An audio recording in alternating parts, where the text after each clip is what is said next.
우리에게 주시는 하나님의 말씀은 히브리서 10장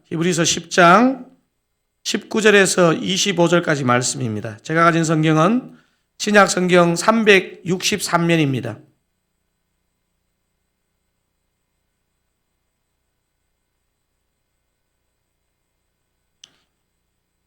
제가 중요한 광고를 빠뜨렸네요. 오늘 오후 1시에 예배 리뉴얼 2차 세미나가 있는데 일부 예배 들으셨더라도 또 중간에 잘 쉬시고 1시에 같이 새로운 예배를 좀 준비하는 시간이 되면 좋겠습니다. 다 찾으시면 히브리서 10장 제가 19절 여러분이 20절 교도가시고 마지막 25절은 합독하도록 하겠습니다. 제가 19절 읽겠습니다.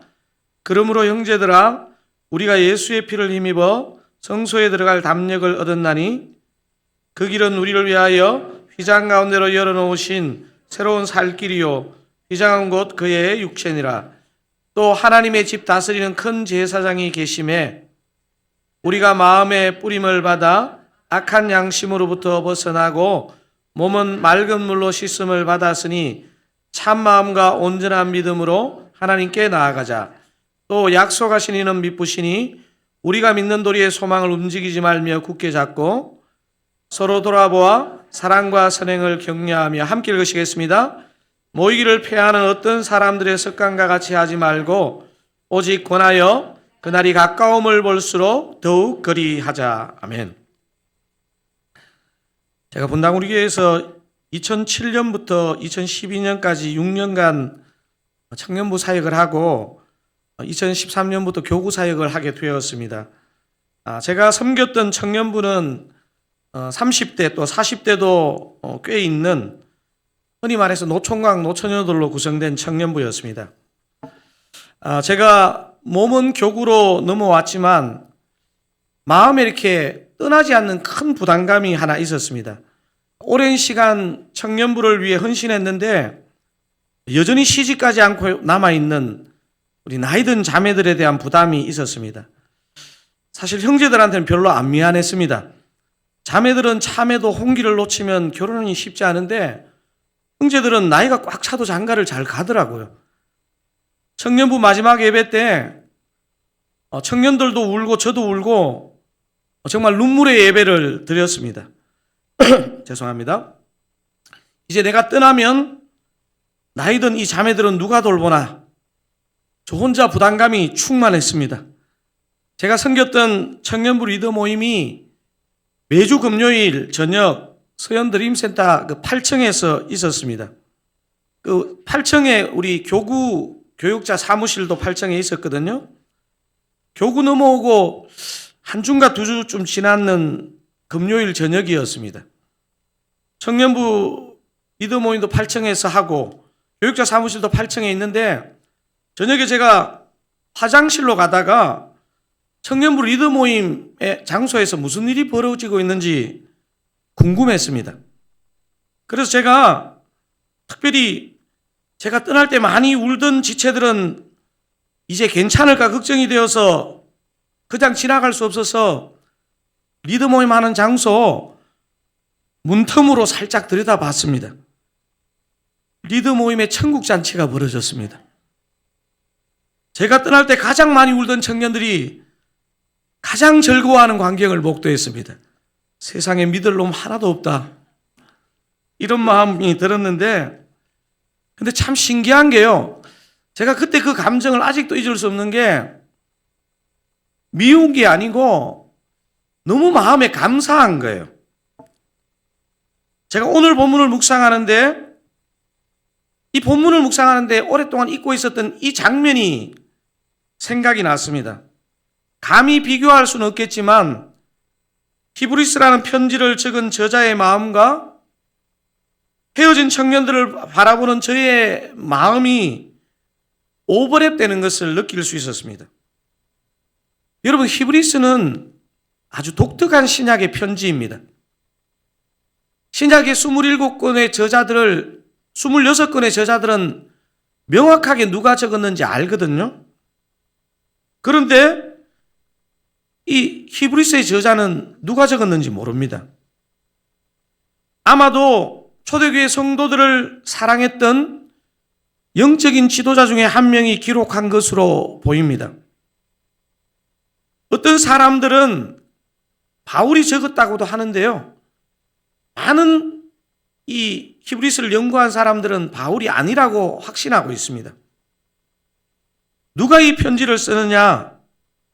히브리서라는 이름이 보여주는 것처럼 히브리인 크리스찬들에게 이 저자가 지금 편지를 쓰고 있습니다. 13장의 제법 긴 편지거든요. 잠깐 초대교회 유대인 크리스찬의 상황을 한번 상상해 보면 좋겠습니다.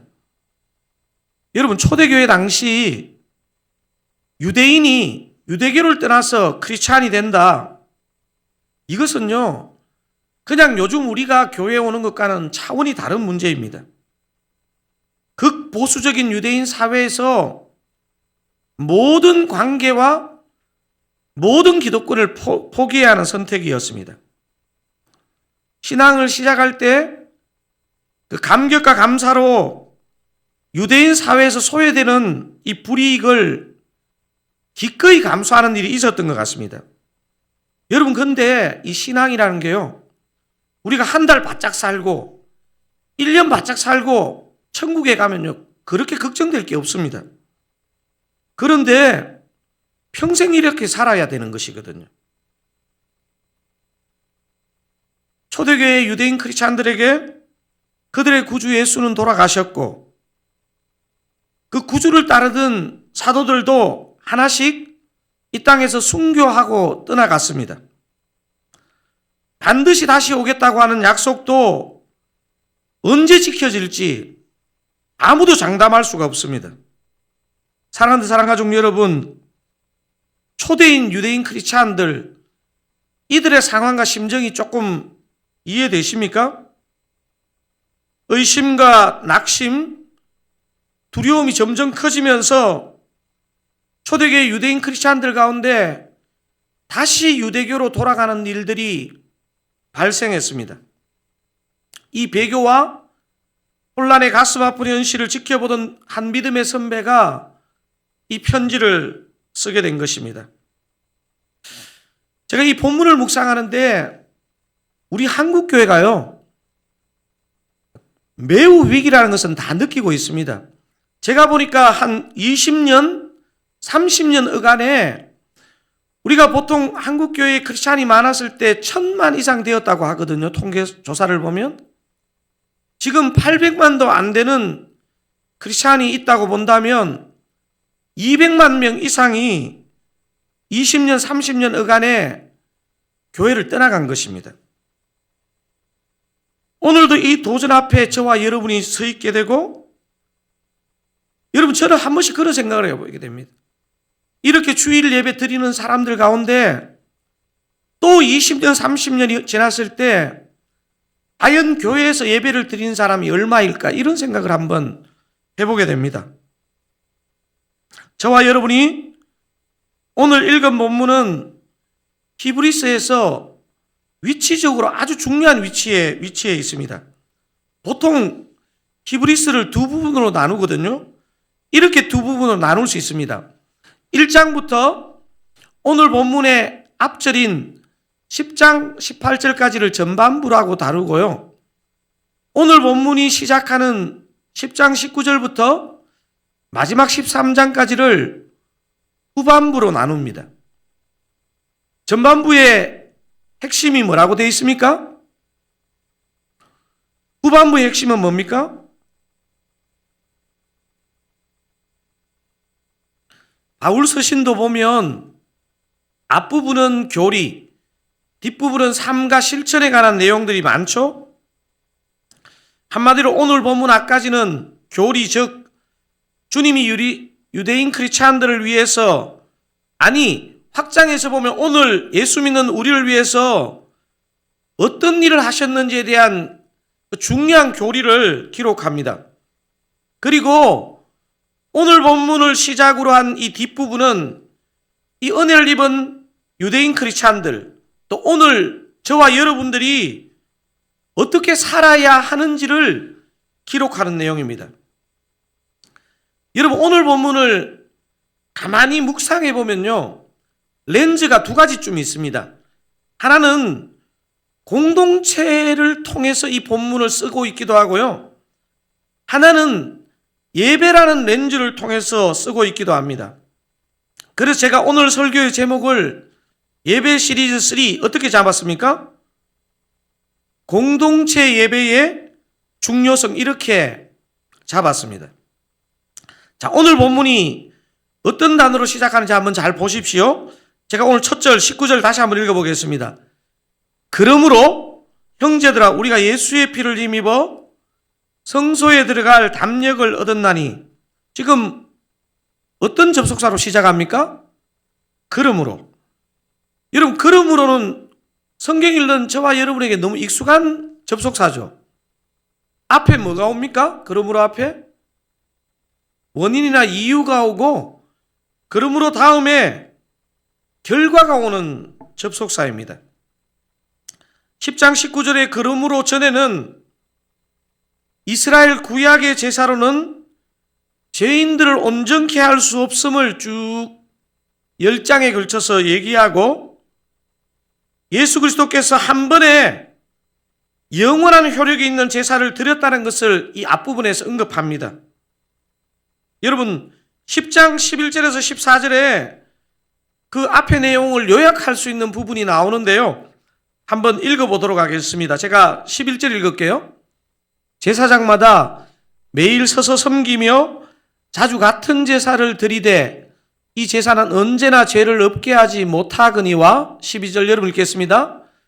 오직 그리스도는 죄를 위하여 한 영원한 제사를 드리시고 하나님 우편에 앉으사, 제가 13절 읽겠습니다. 그 후에 자기 원수들을 자기 발등상이 되게 하실 때까지 기다리시나니, 같이 읽겠습니다. 14절. 그가 거룩하게 된 자들을 한 번의 제사로 영원히 온전하게 하셨느니라. 여러분, 여기 12절에 한 영원한 제사를 드리고 14절에 한 번의 제사로 영원히 온전하게 하셨느니라. 여러분, 이 히브리서 앞부분에는요, 구약의 짐승 제사와 다르게 우리 주님의 제사가 어떤 효력이 있는지를 말합니다.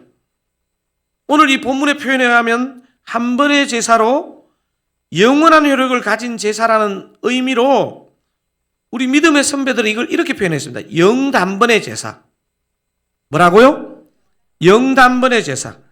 그러니까 영단번의 제사라는 말은 단번, 한 번의 제사로 영원한 효력을 가진 제사를 말합니다.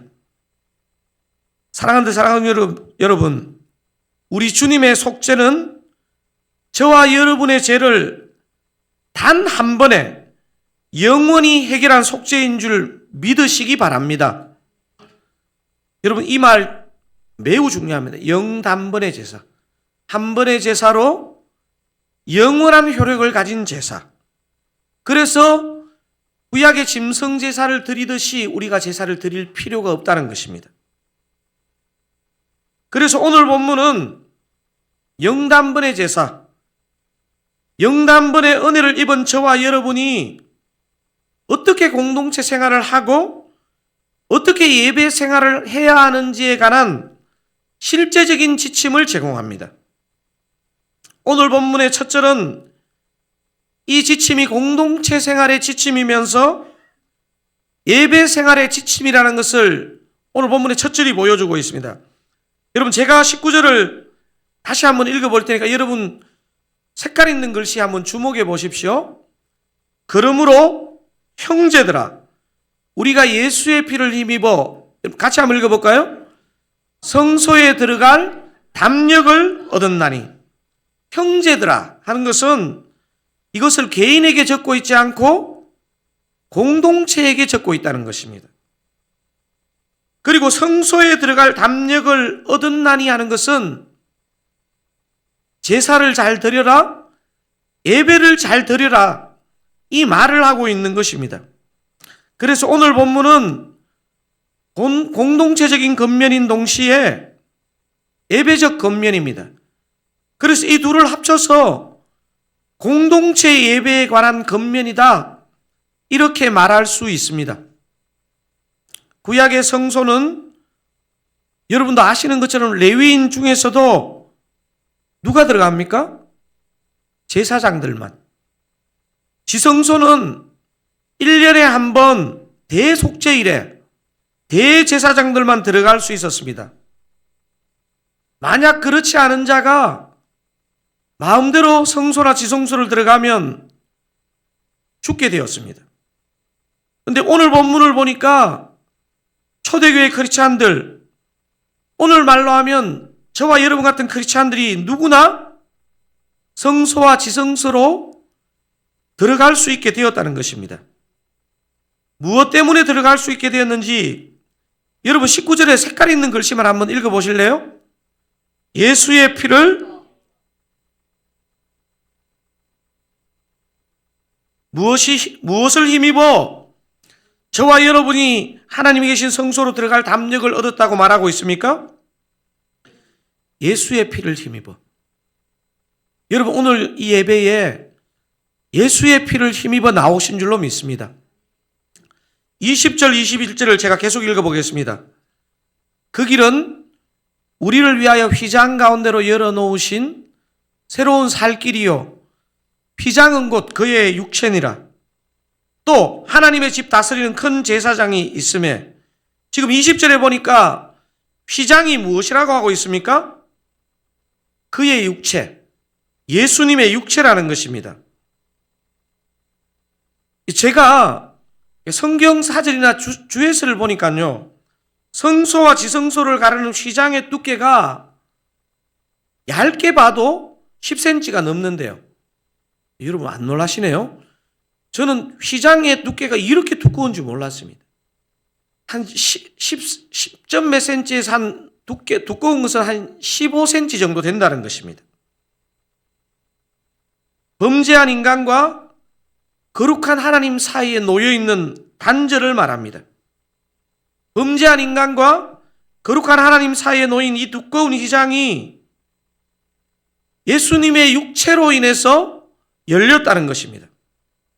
예수님께서 이 두꺼운 지성소 휘장처럼 자신의 몸을 직접 찢으심으로 죄인인 우리가 거룩한 하나님 앞으로 죽지 않고 나갈 수 있게 되었다는 것을 지금 히브리서 기자는 말하고 있습니다.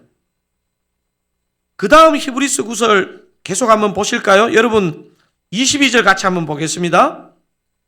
우리가 마음의 뿌림을 받아 악한 양심으로부터 벗어나고 몸은 맑은 물로 씻음을 받았으니 참 마음과 온전한 믿음으로 하나님께 나아가자. 여러분 지금 저 구절의 마지막에 뭐라고 되어 있습니까? 믿음으로 하나님께 나아가자. 이 지금 예배로 나가는 것을 말하고 있습니다. 공동체적인 예배로 나아가는 것을 말합니다. 그래서 단번의 제사로 영원한 효력을 가진 영단번의 은혜를 입은 저와 여러분이 드리는 공동체 예배는 어떤 예배인지 첫 번째 이렇게 정리할 수 있습니다. 여러분 어떻게 정리할 수 있습니까? 믿음으로 하나님께 나아가자. 이게 데살로니가 전서 1장 말씀으로는 믿음의 역사 이렇게 말할 수 있습니다. 오늘 저와 여러분이 드리는 이 예배는 어떤 예배여야 하죠? 믿음으로 하나님께 나아가는 예배여야 합니다. 아멘이시죠? 죄인인 우리가 어떻게 하나님께 나아갈 수 있습니까? 오늘 우리가 읽었던 본문은 예수님의 피로 인해서, 예수님의 찢으신 살로 인해서, 고난당하신 예수님의 십자가를 의지하여서 나아갈 수 있다는 것입니다. 그래서 저는 예배를 위해서 기도할 때 죄된 저의 마음, 우리 성도님들의 마음이 주님의 보혈로 덮이고 주님의 보혈로 씻어 주옵소서 이렇게 주로 기도합니다. 구약에서 제사장 아닌 자가 성소나 지성소에 들어가면 다 죽었는데 오늘 저와 여러분은 거룩한 하나님 앞에 가는데 어떻게 살 수 있습니까? 무엇 때문에 살 수 있습니까? 예수님의 보혈 때문에. 그 예수님의 보혈을 믿는 믿음 때문에 우리가 사는 것입니다. 예수님의 흘리신 피와 예수님의 찢으신 살을 믿는다는 것입니다. 여러분, 그래서 우리가 성찬식 할 때 예수님의 찢으신 살을 상징하는 떡을 받게 되고 예수님이 흘리신 피를 상징하는 우리가 포도주를 받는 것입니다. 여러분, 이런 의미에서 예배에 나오시는데 제일 중요한 찬양이요, 보혈 찬양이고 보혈 기도입니다.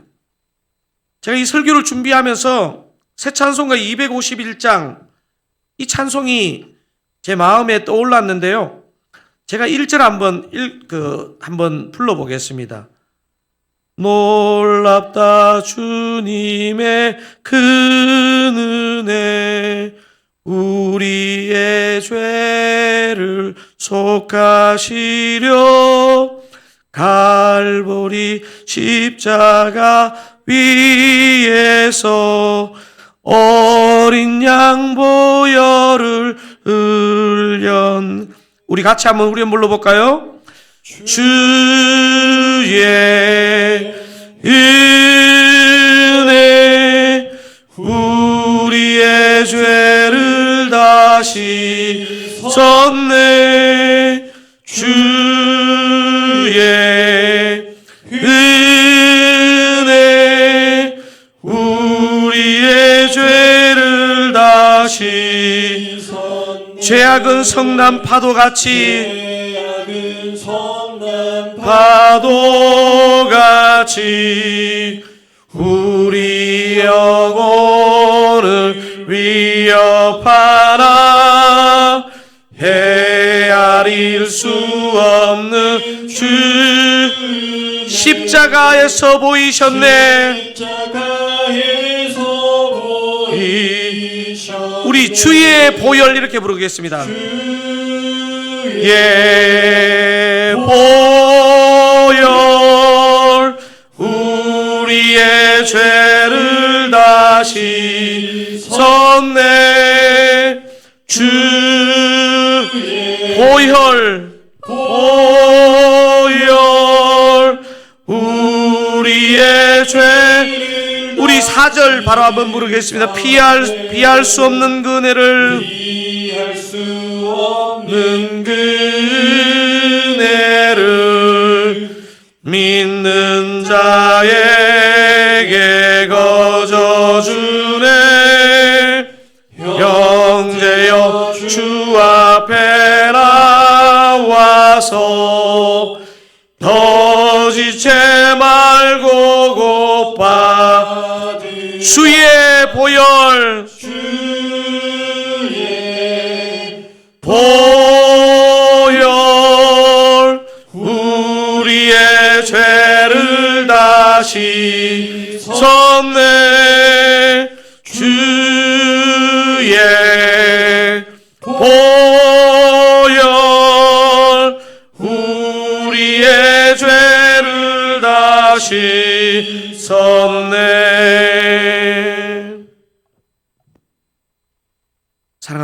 사랑하는 가족 여러분, 혹시 한 주를 엉망으로 사셨습니까?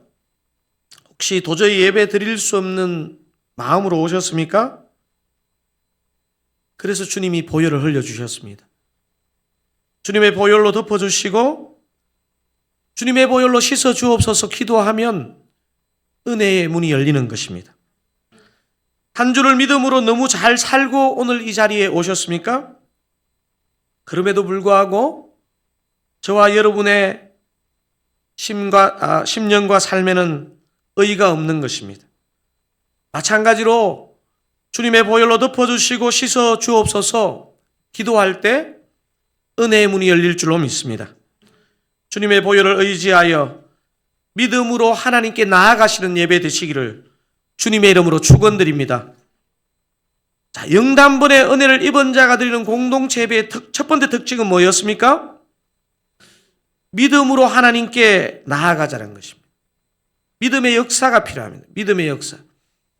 아니, 은혜의 역사, 보혈의 역사가 필요합니다. 두 번째, 이 공동체 예배의 특징이 있습니다. 뭡니까? 사랑으로 모이고 돌아보고 격려하는 예배입니다. 데살로니가 1장의 표현에 의하면 사랑의 수고가 있는 예배입니다. 우리 무대 전면에도 십자가가 있는데 저 십자가의 세로는 우리를 사랑하신 하나님을 향한 믿음을 상징하고 십자가의 가로는 형제 자매를 향한 사랑을 상징합니다. 오늘 본문은 이 사랑을 이렇게 표현합니다. 제가 24절, 25절 한번 읽어보겠습니다. 서로 돌아보아 사랑과 선행을 격려하며 25절 같이 읽어볼까요? 모이기를 피하는 어떤 사람들의 습관과 같이 하지 말고 오직 권하여 그날이 가까움을 볼수록 더욱 그리하자. 본문에는 돌아보아 격려하며가 먼저 나왔지만 우리가 사실 의미를 생각할 때 25절에 그 모인다는 단어가 먼저인 것 같습니다. 모이라, 24절에 돌아보라, 격려하라. 이 세 단어 여러분 보이십니까? 모이라, 돌아보라, 격려하라. 이 세 단어 앞에 사랑을 넣으면 그 본문의 느낌이 살아납니다. 사랑으로 모이고, 사랑으로 돌아보고, 사랑으로 격려하자는 것입니다. 어떤 사람은 사랑하지 못하는 자신의 모습을 보면서 예배를 나가지 않거나 예배가 점점 식어가는 것을 느낄 때가 있습니다. 여러분 아셔야 하는 게 있습니다. 저와 여러분은요, 예수를 믿지만 여전히 상대방을 제대로 사랑하기 힘든 존재라는 것을 알아야 합니다. 저와 여러분이 오늘 왜 이 예배를 드리느냐? 예배 안 드리면 사랑할 힘이 없는 존재인 것을 알기 때문에 힘을 얻어서 사랑할 용기를 가지기 위해서 이 예배를 드리는 것입니다. 제자훈련, 오늘 제자훈련 수료식이 있는데요. 마지막 3권, 마지막과 12가 제자훈련 수료하신 분, 자, 12가 제목 한번 얘기해 보실까요? 순장님들도 다 하셨잖아요. 제자훈련 3권, 마지막과 12가 이 제목이 뭐냐면 세계명 사랑하라입니다. 그 문항의 거의 가장 끝에 두 번째 문항인 3-3 문제를 보면요, 옥 목사님이 아주 의미심장한 접근을 하는 것을 볼 수 있습니다. 제가 제자훈련 3권 12가 3-3번 문제를 한번 읽어보겠습니다. 이상의 15가지 사랑을 보면 아가페의 사랑은 흔히 말하는 뜨거운 감정만을 이야기하는 것이 아님을 알 수 있다. 15가지 사랑 중에서 처음과 마지막에서 오래 견디는 참는 인내를 들고 있는 것을 보아도 쉽게 알 수 있다. 여러분 그 다음 색깔 있는 글씨만 여러분 같이 한번 읽어볼까요? 우리는 마음이 동하든 그렇지 않든 행동으로 사랑을 실천해야 한다. 색깔 있는 글씨 한 번 더 읽어보겠습니다. 우리는 마음이 동하든 그렇지 않든 행동으로 사랑을 실천해야 한다. 제가 계속 읽어보겠습니다. 마음이 없는 사랑을 어떻게 하느냐고 항변하는 자도 있지만 그 말은 설득력이 약한 것이다. 주님은 마음 상태에 매이지 말고 행동하라고 하신다. 그 예를 로마서 12장 20절을 가지고 이야기해보라. 사랑하는 사랑가족 여러분, 여러분이 오늘 이 순서를 잘 아셔야 합니다. 우리가 누군가를 잘 사랑했기 때문에, 잘 사랑할 수 있기 때문에 이 예배를 드리는 것이 아니고요, 잘 사랑하지 못하는 존재이기 때문에 사랑할 용기와 힘을 얻기 위해서 이 예배를 드린다는 걸 여러분 기억해야 합니다. 근데 우리는 사단이 송사할 때요, 넌 사랑도 못하면서 뭔 예배냐, 뭔 신앙생활을 하냐, 그러면요 수납합니다. 내 감정이 누군가를 다 사랑하지 못해도 사랑의 행동을 시도하는 것은 가증스러운 것이 아니고요, 정말 성경이 말하는 사랑을 우리가 배워가고 있는 것입니다. 오늘 예배를 통해 사랑으로 모이고 사랑으로 돌보고 사랑으로 격려하는 것을 배우는, 실천하시는 저와 여러분 다 되시기를 주님의 이름으로 축원드립니다. 자, 영단분의 은혜를 입은 자가 드리는 공동체 예배의 마지막 특징입니다. 자, 여러분 3번 같이 한번 읽어 주시겠습니까? 소망을 움직이지 말며 굳게 잡자. 이게 데살로니가 전서에 나오는 데살로니가 교회를 향한 바울의 칭찬으로 하자면요, 소망의 인내입니다. 소망의 인내. 여러분 지금 저거 1, 2, 3번 보니까 믿음, 사랑, 소망. 여러분 순서는 중요하지 않습니다. 믿음, 소망, 사랑 그러기도 하고 믿음, 사랑, 소망. 23절을 제가 다시 한번 읽어보겠습니다. 또 약속하신 이는 미쁘시니 우리가 믿는 도리에 소망을 움직이지 말며 굳게 잡고. 제가 설교 초두에 말씀드린 것처럼 이 히브리서를 왜 쓰게 되었다고 말씀드렸습니까? 현실적인 어려움 때문에 기독교에서 유대교로 돌아가는 그 안타까운 일을 보면서 믿음의 선배가 이 편지를 썼다는 말씀을 드렸습니다. 여러분 우리의 믿음 생활, 우리의 공동체 생활, 우리의 예배 생활에서 믿음도 중요하고 사랑도 중요하지만요, 소망으로 끝까지 인내하는 것이 너무너무 중요합니다.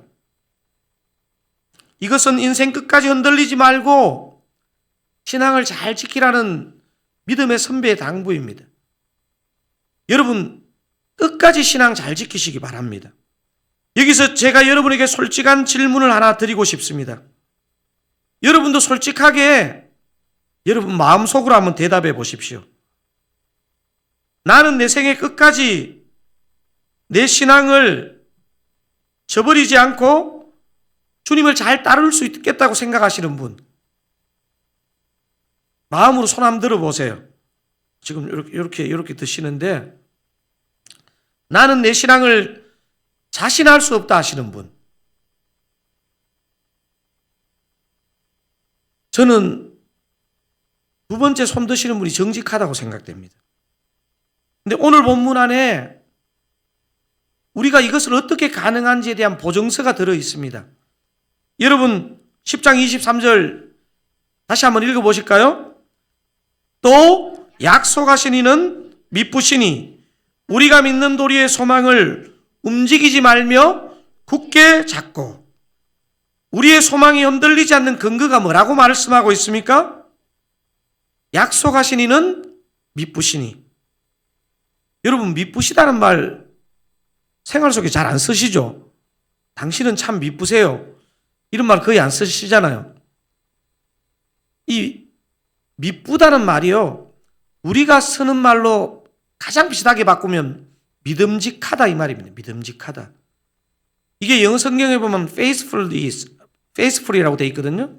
신실한, 성경적인 용어로 하면 신실한, 생활적인 용어로 하면 믿음직한 이런 뜻입니다.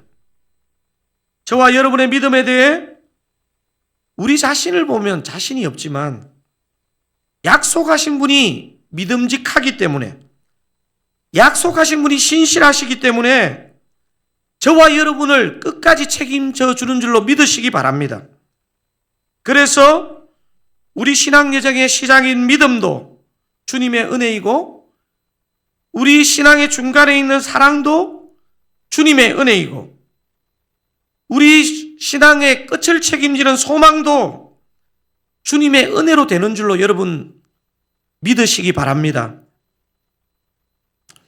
제가 이 본문을 묵상하고 이 본문을 이렇게 제가 설교를 마무리하면서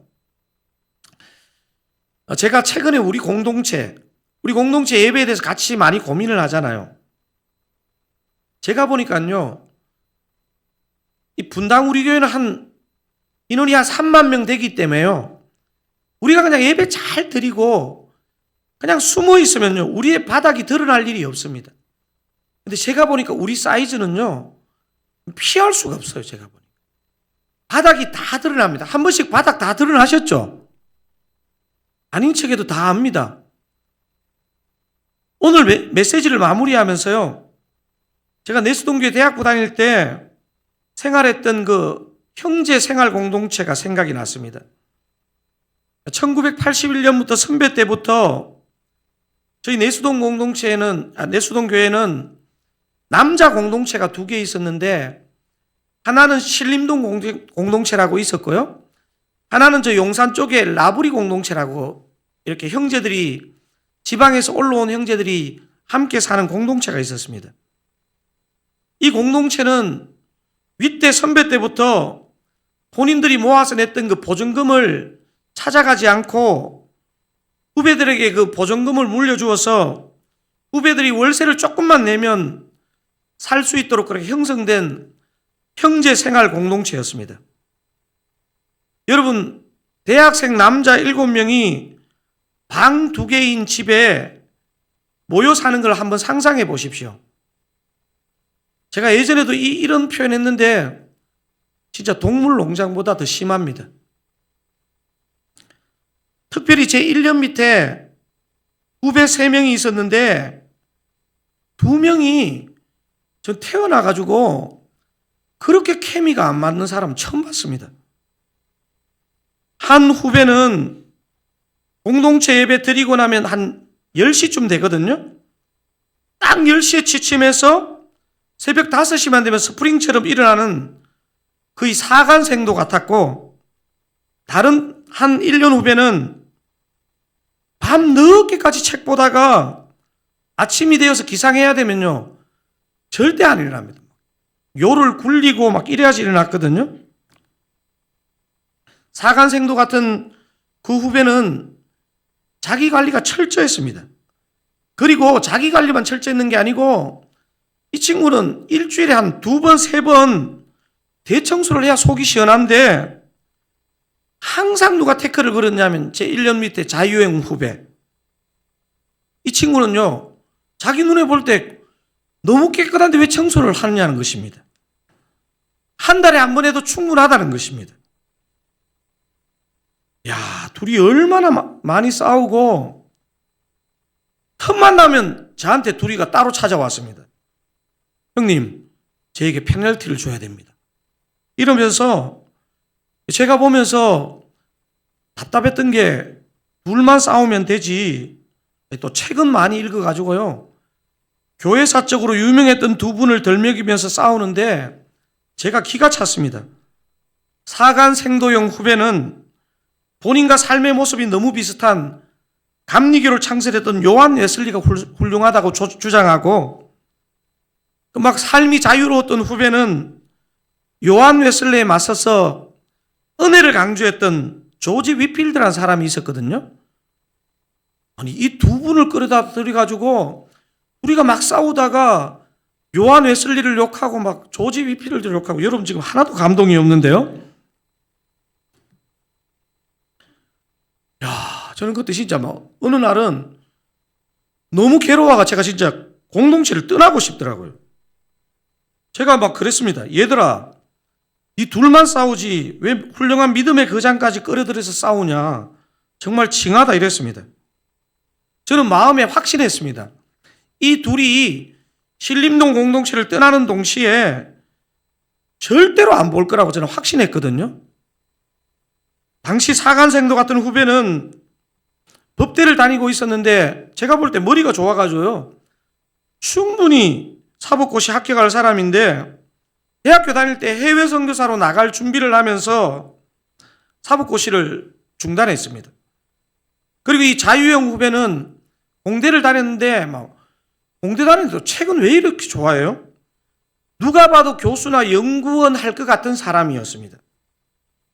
근데 제가 제법 시간이 지나고 이 지체들을 다 같이 만난 날이 있었는데, 야, 제가 너무 놀랐습니다. 그 선교사로 나가기로 했던 후배는요, 금융권에 취업해서 회사 생활을 하고 있고, 그렇게 밤늦게까지 앉아던 그 공대 다니는 후배는 외국 파송 선교사로 아랍에 나가 있는 거예요. 더 놀랐는 것은 뭐냐 하면요, 둘이 얼굴도 안 보고 살 줄 알았는데, 그 막 FM이었던 그 사간생도 같은 후배가 이 자유형 후배, 선교사로 나간 이 동기에 선교 후원 회장이 되어서 스포트를 하고 있더라고요. 아, 제가 왜 오늘 이 이야기를 인용하느냐 하면요. 여러분, 제가 보니까 3년이 지나면서 여러분 안에 스스로도 바닥을 다 보고요. 아마 여러분 공동체 300명 중에서 진짜 꼴보기 싫은 사람 이러면 한 2명 이상은 다 적어낼 거예요. 오늘 적어내 볼까요? 여러분, 그런데요. 사실 우리 자신을 바라보면, 상대를 바라보면요. 소망이 없습니다. 그런데 우리를 이끌어 가시는 분, 우리 공동체를 이끌어 가시는 분이 누구라는 것입니까? 우리 주님, 신실하신 주님이 저와 여러분을 이끌어 가신다는 사실입니다. 오늘 이 시간 이 신실한 주님을 진정으로 믿음으로 새로운 한 주도 주님 안에서 승리하시는 그 사랑 가족들 다 되시기를 주님의 이름으로 축원드립니다.